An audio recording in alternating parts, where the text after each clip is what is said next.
देवी पार्वती, इस कैलाश में आपका कोई भी सेवक नहीं है जो आपकी सेवा करे।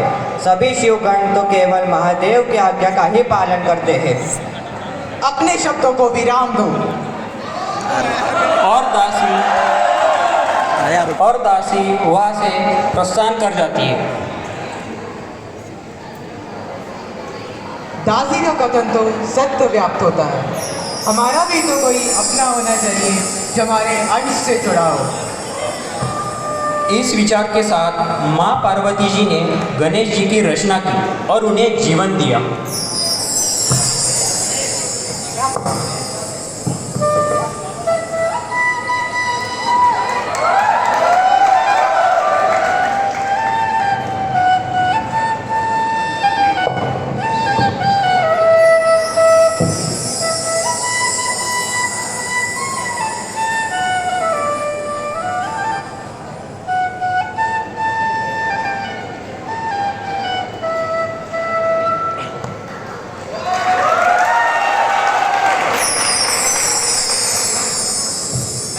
देवी, और मेरी रचना का क्या लक्ष्य है तथा अपना परिचय देने की कृपा करें।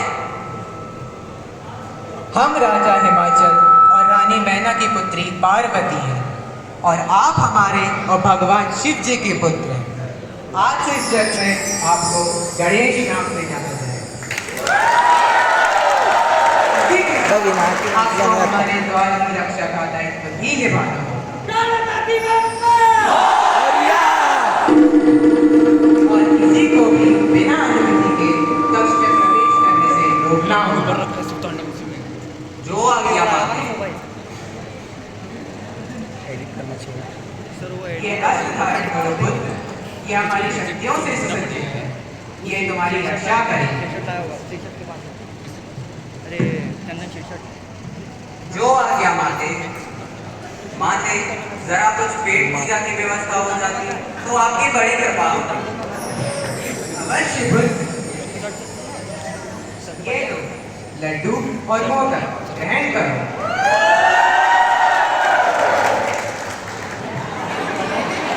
इसके पश्चात गणेश जी द्वार की ओर प्रस्थान करते हैं और वहां पर भगवान शिव से उनकी पहली बार भेंट होती है।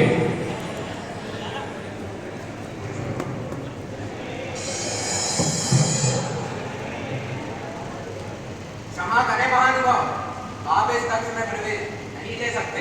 तुम कौन हो बालक? हमें हमारे ही कक्ष में प्रवेश करने से रोक रहे हो?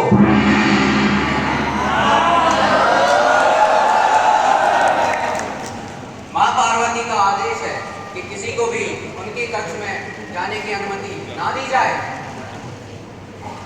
इसके पश्चात भगवान शिव कैलाश की ओर प्रस्थान करते हैं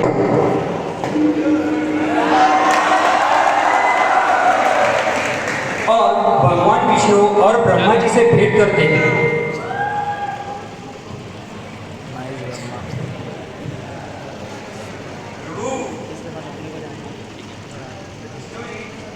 विष्णु जी, ब्रह्मा जी, अब आप ही हमारी समस्या का निवारण करें। एक अबोध बालक हमें हमारे ही कक्ष में प्रवेश करने से रोक रहा है। हम शीघ्र ही आपकी समस्या का निवारण करते हैं प्रभु।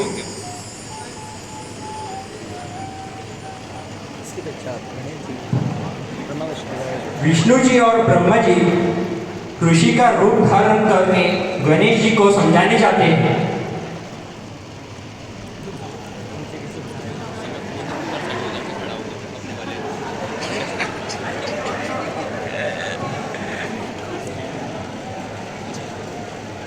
फोन का फेस नहीं मिल रहा था ना इसके लिए।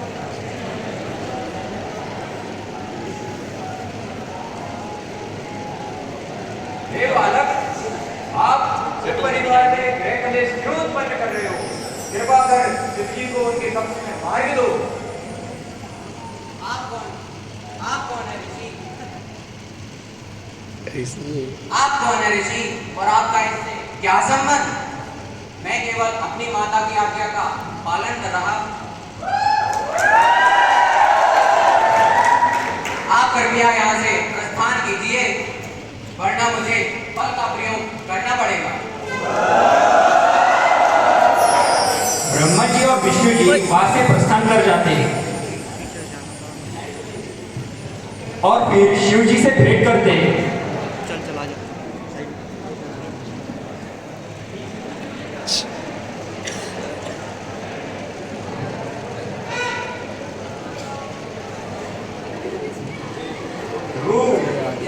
बड़ा ही अड़िग वाला है, अपने पथ पर अड़िग खड़ा है।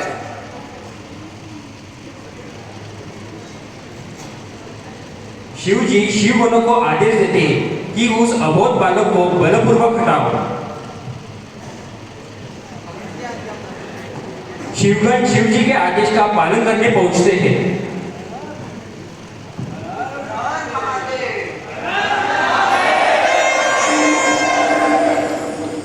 हट जाओ बालक, नहीं तो तुम्हारे लिए अच्छा नहीं होगा। अगर आपको आपकी तबीयत की चिंता है तो लौट जाइए, वरना परिणाम आपके लिए अच्छा नहीं होगा। गणेश जी और शिव गणों के बीच युद्ध होता है। लड़ो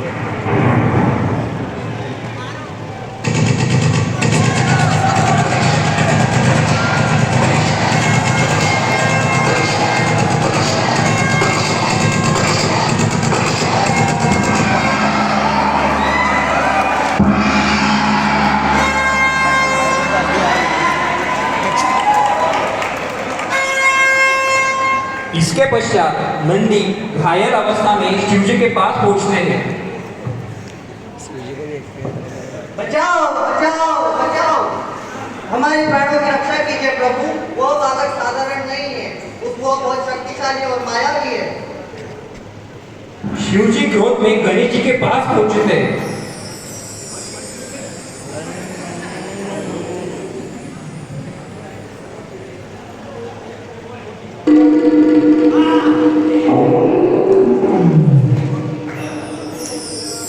हट जाओ बालक, वरना अपने प्राण खो बैठोगे।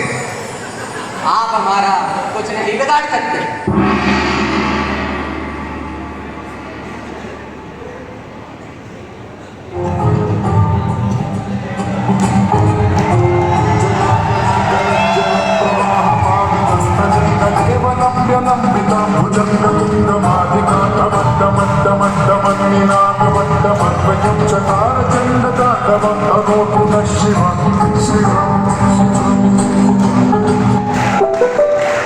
शिवजी अपने क्रोध में आकर अपने त्रिशूल से गणेश जी का शीश वहन कर देते हैं।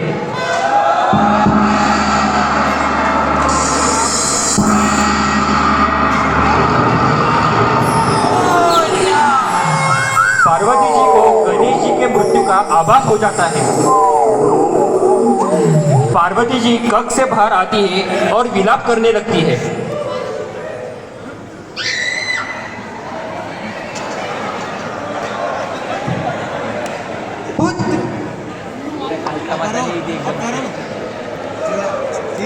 ये मेरे पुत्र को क्या हुआ? मेरी पुत्र की ऐसी दशा किसने की? इस संसार में किसका था दुस्साहस जो मेरे पुत्र के प्राण ले?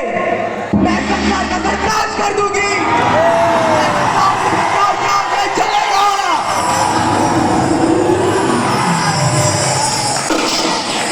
विष्णु जी और ब्रह्मा जी गणेश जी की परिस्थिति देखकर विचलित होते हैं।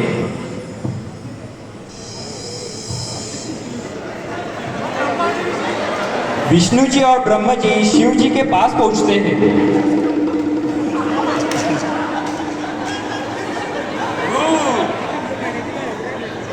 आपने जिस बालक का वध किया है वो कोई सामान्य बालक नहीं है, वो देवी पार्वती के अंश से उत्पन्न हुआ था। वो आप ही का पुत्र था। कृपा कर इस संसार को देवी पार्वती के प्रकोप से बचाएं। अरे आ गए।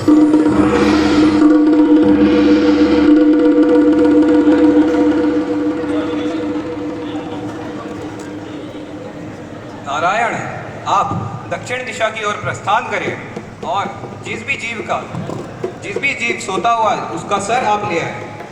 जी प्रभु। नारायण जी और ब्रह्मा जी को दक्षिण दिशा की ओर पहला जीव इंद्रदेव का श्रापित हाथी ऐरावत मिलता है।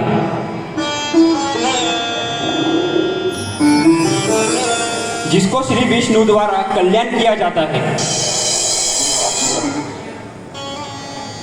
और ऐरावत हाथी का श्री शिव जी के सामने प्रस्तुत किया जाता है।